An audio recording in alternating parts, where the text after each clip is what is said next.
Luke 18:1. And he spoke a parable unto them to this end, that men ought always to pray, and not to faint.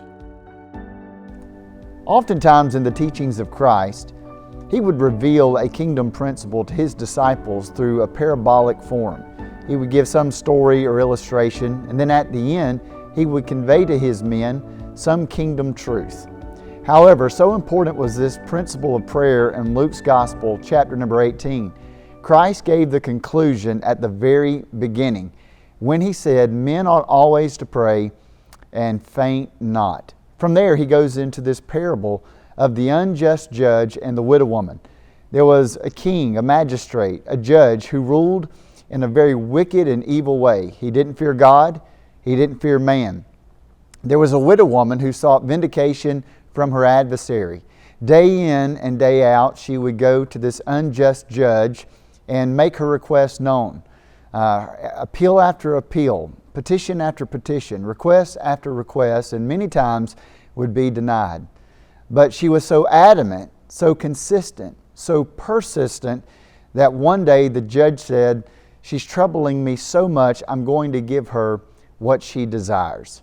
Christ concludes the parable by simply saying that if an unjust judge is willing to give a widow woman that which she continually seeks after, how much more shall our Heavenly Father vindicate and answer the request of His children when they seek Him in a persistent fashion? Such is the prayer maker when he prays this way. The prayer maker prays persistently. The level of intensity, fervency, and passion we experience in prayer is measured by the resiliency we display in making our request known. Persistent praying is the key to obtaining answers. S.D. Gordon said that persistence is the winning quality of prayer. It's the persistent petition that gains the ear of heaven. It's not just fervent praying. A fire can be hot for a little while, but eventually it takes kindling. That's what persistent praying is. It's continually adding kindling to the hot fervency of your prayer closet. The Lord wants us to pray in this fashion. Not just to ask or seek or to knock, but to do it in a way to where we're always at it.